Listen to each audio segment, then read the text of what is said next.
무자식 상팔자라는 말, 혹시 가슴 깊이 공감해 본 적 있으십니까? 자식들을 다 키워 시집장가 보내고 나면 남는 건 휑한 안방과 무거운 정적뿐이지요. 60을 넘긴 순례는 오늘도 식어버린 숭늉한 그릇으로 저녁을 때우며 창밖의 달빛을 동무 삼아 앉아 있었습니다. 마을 끝자락 사람의 발길이 뜸한 오두막에는 쓸쓸한 바람 소리만 문지방을 넘나들 뿐이었습니다. 부엌 아궁이에서 새어나오는 매캐한 연기가 방 안의 정적을 깨뜨렸지만 그 연기조차 금세 흩어져 순례의 가슴 속에는 더 큰 공허함이 자리 잡았습니다. 순례는 창살 너머로 보이는 시린 달을 보며 읊조렸습니다. 저 달도 나처럼 혼자라 저리 시린 것인가. 순례의 손마디는 거칠고 마디가 굵어져 있었습니다. 자식들 뒷바라지 아니라 남의 집 빨래며 바치를 마다치 않은 세월의 훈장이었으나 정작 그 자식들은 명절조차 바쁘다는 핑계로 얼굴 비추기가 힘들었습니다. 순례는 낡은 저고리에 해진 옷소매를 만지작거리며 깊은 한숨을 내뱉었습니다.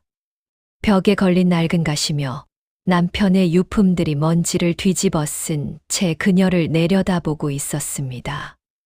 내 팔자가 이리도 적적할 줄 알았으면 가슴의 정이라도 덜 담아둘 것을 그랬지.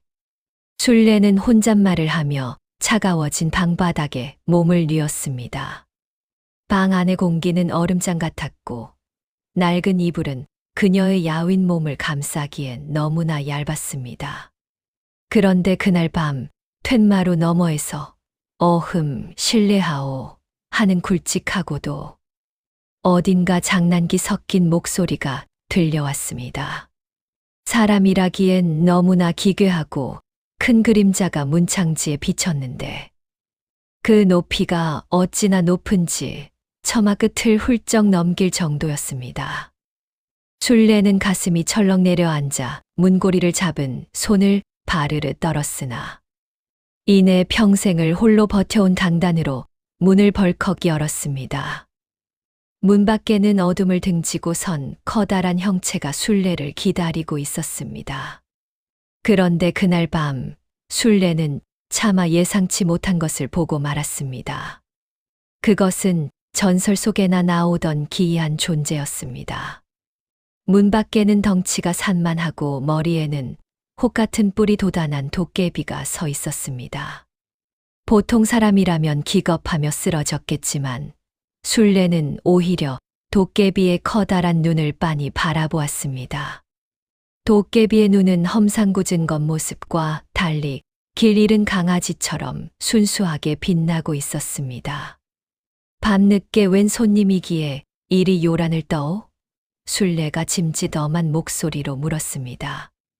도깨비는 쑥스러운 듯 커다란 손으로 뒷머리를 긁적이며 대답했습니다. 배가 너무 고파서 말이오. 산 밑 마을을 돌아다녀 봐도 다들 문을 걸어 잠그고 나를 쫓아내니 혹시 남은 밥 한 덩이 얻을 수 있을까 하여 찾아왔소. 도깨비의 목소리는 산울림처럼 웅장하면서도 아이 같은 투정이 섞여 있었습니다. 순례는 도깨비를 방 안으로 들였습니다.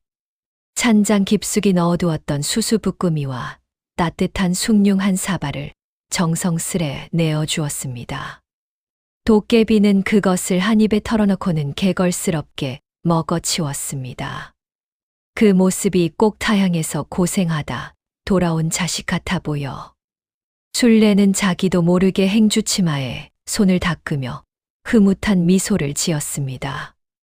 도깨비는 수수부꾸미의 달콤하고 고소한 맛에 감탄하며 콧노래를 흥얼거렸고 그 소리는 적막하던 오두막에 묘한 활기를 불어넣었습니다. 할멈, 이 맛은 정말 천하일품이오. 이런 대접은 평생 처음이구려. 맛있게 먹으니 내 마음이 다 좋구려. 체하지 않게 천천히 드시구려. 순례가 인자하게 말했습니다. 도깨비는 배를 툭툭 두드리며 기분 좋게 웃었습니다. 이보시오, 할멈. 당신은 내가 무섭지도 않소. 내 뿔도 보이고 이 커다란 등치도 보일 텐데 말이오. 술래는 조용히 고개를 저으며 촛불을 다듬었습니다. 세상에 사람 마음 변하는 것보다 무서운 게 어디 있겠소. 텅 빈 방에서 벽이랑 대화하는 외로움에 비하면 당신 같은 손님은 오히려 반갑기 그지없구려. 술래의 담담한 말에 도깨비는 잠시 숙연해진 듯 커다란 눈을 깜빡였습니다. 도깨비는 처음으로 사람에게서 받은 온기에 가슴 한구석이 찡해지는 것을 느꼈습니다. 그날 이후 도깨비는 매일 밤 술래를 찾아왔습니다. 도깨비는 깊은 산속 영물들이 나누는 이야기나 저 너머 바다 건너의 기이한 풍경들을 이야기해 주었고, 술래는 도깨비에게 사람이 지켜야 할 도리와 부모에 대한 효심, 그리고 인생의 쓴맛 뒤에 오는 단맛에 대해 가르쳐 주었습니다. 둘은 마치 오랜 세월을 함께한 모자처럼 정을 나누며 깊어가는 밤을 지켰습니다. 술래는 도깨비를 위해 매일 밤 메밀묵을 쑤거나 귀한 주전부리를 준비하며 누군가를 기다리는 즐거움을 다시금 느끼게 되었습니다. 적막하던 집에는 웃음꽃이 피어났습니다. 그러던 어느 날 아침, 술래가 잠에서 깨어 기지개를 켜며 마당으로 나갔을 때였습니다. 툇마루 구석 햇빛이 가장 먼저 닿는 곳에 눈부시게 빛나는 금비녀가 하나 놓여 있었습니다.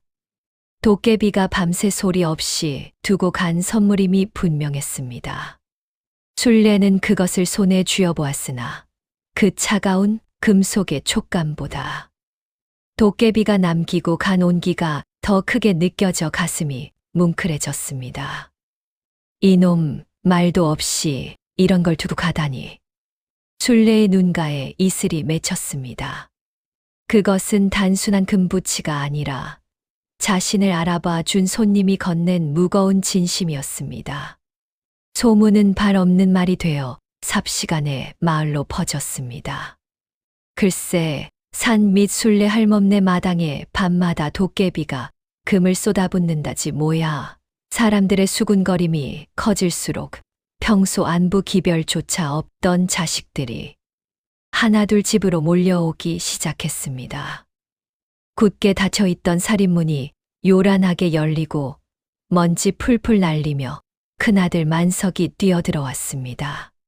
평소엔 코빼기도 안 비치던 아들이 땀범벅이 되어 대문으로 들이닥치자 술래는 반가움보다 묘한 씁쓸함이 앞섰습니다. 마을 사람들은 담장 너머로 고개를 빼고 구경하기 바빴습니다. 큰아들 만석은 어머니의 손을 덥석 잡으며 호들갑을 떨었습니다. 어머니, 이 낡은 오두막에서 어찌 사시나 걱정뿐이었습니다. 이제 이 고생 끝내시고 저와 함께 성 안으로 가시지요. 이 금비녀를 팔면 대궐 같은 집에서 종을 부리며 사실 수 있습니다. 만석이 탐욕스럽게 말했습니다. 술래는 아들의 반짝이는 눈을 보았습니다. 그 눈에는 어머니의 야윈 얼굴은 보이지 않고 오로지 방 안쪽 괴짝에 무엇이 더 들었을까 하는 욕심만이 가득했습니다. 술래는 씁쓸한 마음에 손을 슬며시 뺐습니다. 나는 이 집이 편하다. 너희들이나 잘 살거라. 그날 밤 아들 내외는 어머니가 잠든 것을 확인하고는 몰래 금을 훔쳐 달아날 계획을 세웠습니다. 여보, 어머니가 숨겨둔 괴짝이 저기 있소. 저것만 있으면 우리 평생 일 안 해도 돼요. 만석이 속삭였습니다. 하지만 그들이 탐욕스럽게 괴짝을 여는 순간 그 안에서 나온 것은 눈부신 금이 아니었습니다. 시커멓게 썩은 메밀묵 조각들과 흙탕물 묻은 낡은 집신짝들이 아들 내외의 머리 위로 쏟아졌습니다. 아들 내외는 비명을 지르며 어둠 속으로 도망쳤고 마당에서는 누군가의 껄껄거리는 웃음소리가 들리는 듯 했습니다. 도깨비의 장난이었을까요? 아니면 하늘의 뜻이었을까요? 다음 날 아침 아들 내외는 이미 자취를 감췄고 술래는 다시 홀로 남았습니다. 하지만 그녀의 툇마루에는 어제와 다른 물건이 놓여 있었습니다.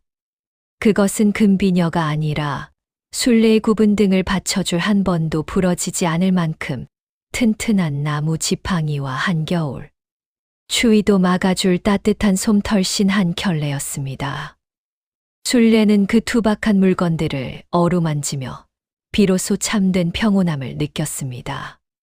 지팡이 끝에는 도깨비의 거친 손자국이 남겨져 있는 듯했고, 털씨는 신어보지도 않았는데 벌써부터 발끝이 따뜻해지는 기분이었습니다. 도깨비는 마지막 인사를 건네듯 허공에서 아스라한 목소리만 남겼습니다. 할멈, 금은 사람의 눈을 멀게 하지만 진심은 사람의 얼어붙은 가슴을 녹이는 법이라오.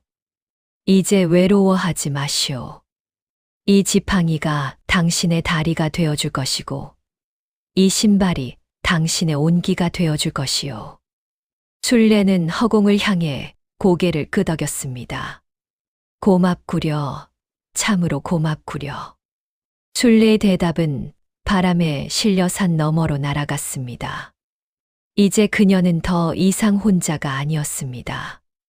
보이지 않는 손님이 늘 곁에서 그녀를 지탱해 줄 것이기 때문입니다. 술래는 이제 마을 아이들에게 도깨비 이야기를 들려주는 다정한 할머니가 되었습니다. 그녀의 마당에는 늘 아이들이 모여들어 시끌벅적했고, 술래는 도깨비에게 배웠던 재미난 이야기들을 아이들의 눈높이에 맞춰 들려주었습니다. 아이들이 건네는 밤 하나를, 감 하나의 술래는 세상 부러울 것 없는 부자가 되었습니다. 더 이상 문을 잠그고 혼자 차가운 밥을 먹지 않아도 되는 나날이 이어졌습니다. 아이들의 웃음소리가 담장을 넘을 때마다 술래의 가슴 속 응어리도 눈 녹듯 사라졌습니다. 인생의 가장 큰 보물은 화려한 금은보화가 아니라 진정으로 마음을 나눌 수 있는 누군가와의 인연이라는 것을 술래는 긴 세월을 돌고 돌아 깨달았습니다. 저녁 노을이 붉게 물드는 마당에 앉아 술래는 지팡이를 꼭 쥐었습니다.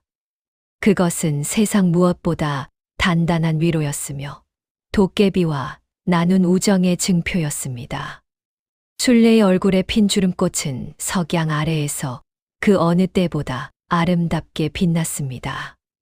그녀는 이제 매일 아침 눈을 뜨는 것이 설레는 세상에서 가장 행복한 사람이었습니다.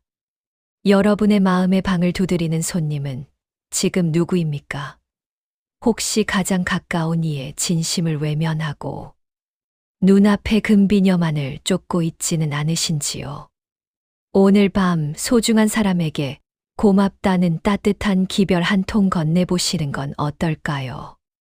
지혜의 등불이 여러분의 남은 인생길을 따스하게 밝혀드리겠습니다. 구독과 좋아요는 이 따뜻한 이야기를 널리 퍼뜨리는 큰 힘이 됩니다. 시청해 주셔서 감사합니다.